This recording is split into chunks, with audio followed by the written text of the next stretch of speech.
Di sini saya akan membagikan bagaimana kita bisa pivot saat kondisi cash flow kita hanya bertahan cukup untuk 3 bulan. Ini adalah kondisi yang very ironic.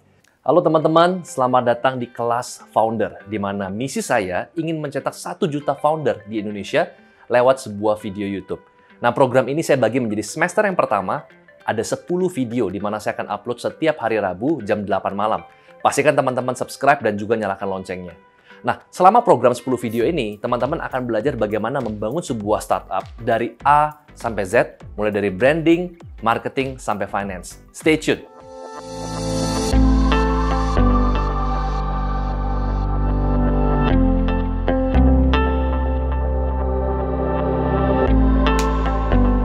Selamat datang di kelas yang ketiga.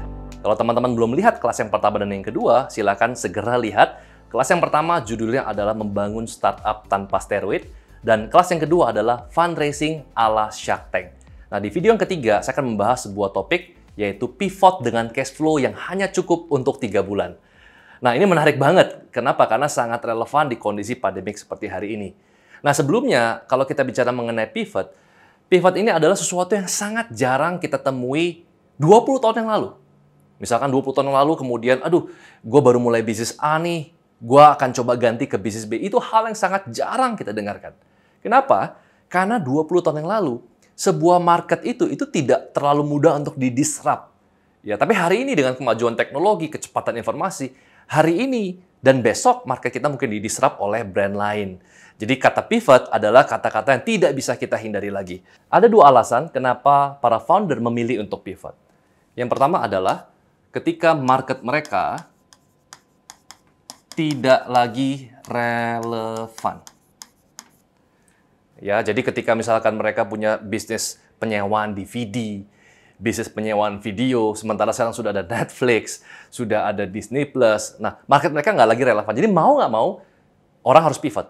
Atau misalkan contohnya tiba-tiba PSBB, kemudian di lockdown, orang-orang nggak bisa makan di restoran kita. Kita mau nggak mau harus yang tadinya dine-in menjadi ya delivery. Mau nggak mau kita harus kerjasama dengan mungkin Grab atau Gojek. Ya. Dan ketika market tidak lagi relevan, pivot merupakan satu-satunya cara untuk kita bisa survive.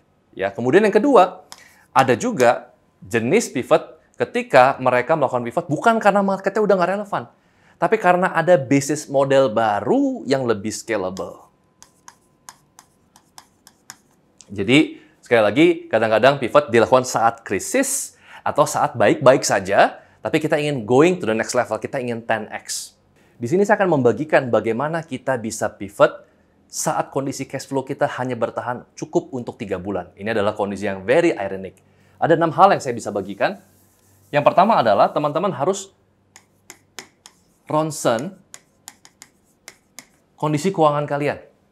Ya, kira-kira kadang-kadang kita melakukan ronsen itu saat ketika kita sudah sakit baru kita ronsen ya, paru-paru kita, kemudian isi lambung kita baru tahu bahwa mah kita ini luka, padahal mungkin beberapa kali kita sudah merasakan ketidaknyamanan.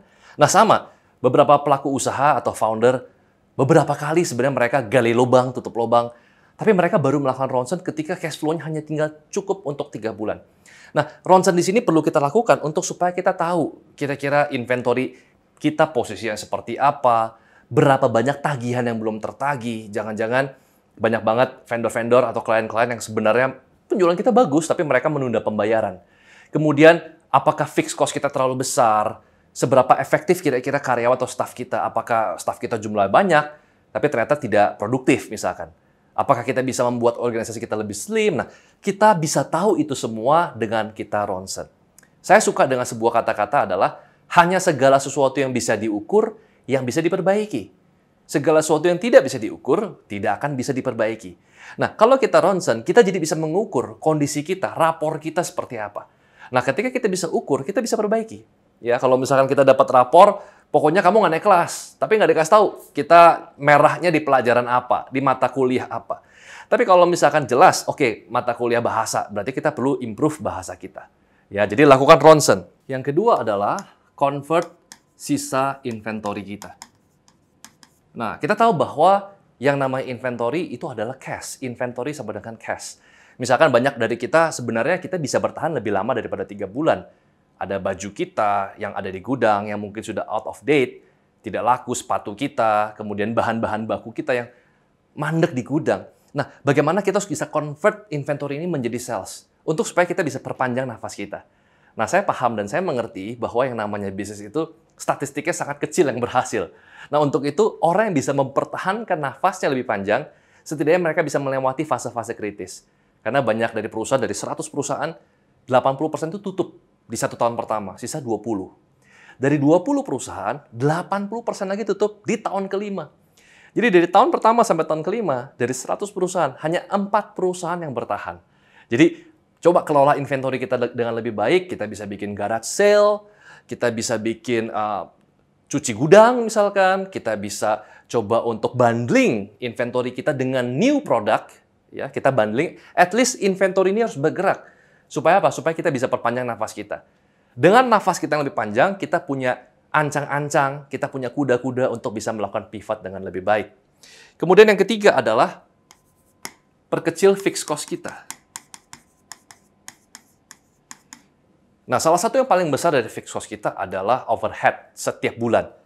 Setiap bulan kita keluarkan, misalkan kita punya 10 orang karyawan, kita punya 15 orang karyawan, misalkan satu orang 10 juta, berarti sudah 100 juta sampai 150 juta. Nah, artinya ini adalah fixed cost yang sangat-sangat berat sekali. Nah, teman-teman bisa menawarkan misalkan kepada beberapa staff inti ESOP atau Employee Stock Option Program, di mana mungkin salary-nya lebih kecil, tetapi teman-teman tawarkan opsi, mereka bisa memiliki saham kita 5 tahun dari sekarang. Ya, artinya mereka punya sense of belonging, mereka punya rasa untuk memiliki. Atau misalkan teman-teman bisa memperbanyak jumlah outsourcing ya daripada jumlah yang fixed cost. Artinya beberapa dari mereka sebenarnya tidak kita rumahkan, tetapi kita ganti menjadi opsi yang namanya outsourcing. Jadi mereka bisa kerja dengan konsep project base. Jadi mereka bisa punya pekerjaan lain, mereka bisa punya bisnis yang lain, tapi mereka bisa mendapatkan yang namanya reward lebih besar apabila mereka bisa achieve target dari pekerjaan mereka. Tapi walaupun mungkin kita mengeluarkan sesuatu yang lebih besar, at least tidak fixed cost. Ya, hanya project base. Jadi kalau ada project, kita kerjain. Nggak ada project, tidak kita kerjakan. Nah, setelah teman-teman melakukan ronsen keuangan, kemudian likuidasi inventory, dan mengurangi fixed cost, step yang keempat untuk kita melakukan sebuah pivot adalah kita perlu melakukan market testing. Ya, memulai sesuatu yang baru dengan pivot, artinya adalah kita butuh bensinnya, betul nggak? Dan dalam kondisi seperti ini, kita nggak punya budget yang besar. Bahkan kita nggak punya budget. Nah, artinya adalah kita perlu melakukan market testing kepada existing customer kita. Bagaimana kita bisa mengelola database kita, bagaimana kita bisa mencoba mengconvert database lama kita menjadi sales. Kemudian yang berikutnya lagi adalah yang kelima. Jangan bermain margin game. Jangan bermain margin game. Artinya apa?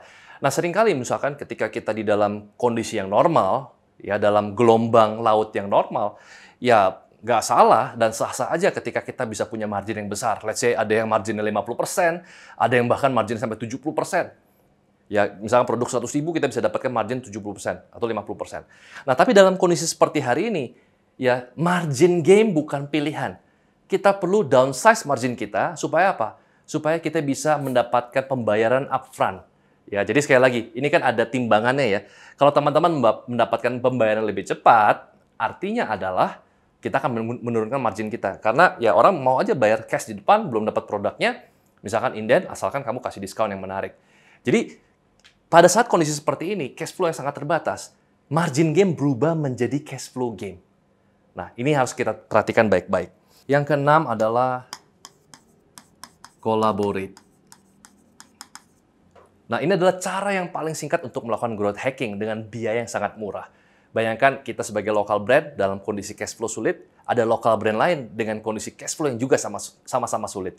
Nah, kita punya 1.000 existing customer dan mereka juga punya 1.000 existing customer.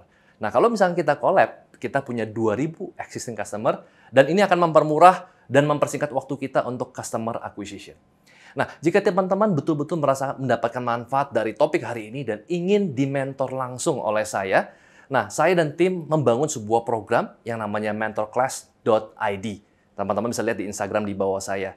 Nah, program ini merupakan program mentorship selama 4 bulan atau sebanyak 8 pertemuan. 6 pertemuan kita akan adakan live streaming via Zoom dan 2 pertemuan akan live langsung di Hotel Pullman di 2 pertemuan terakhir. Nah, kelas pertama akan kita adakan itu pada hari Sabtu tanggal 19 September 2020, setiap Sabtu ya, itu jam 1 siang sampai jam setengah 3 sore. Nah, program ini gratis, kenapa? Karena saya membuka free scholarship kepada 30 founder. Nah, tapi ada syaratnya. Syaratnya adalah teman-teman perlu memiliki usaha yang sudah berbadan hukum PT, yang sudah memiliki revenue 1 sampai 5 miliar per tahun. Apa yang teman-teman akan pelajari selama 4 bulan mentorship ini? Teman-teman akan belajar bagaimana scale up bisnis kita, growth hacking bisnis kita.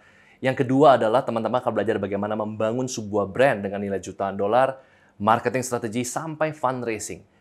Menariknya adalah di sesi yang terakhir, teman-teman akan ada yang namanya pitch day.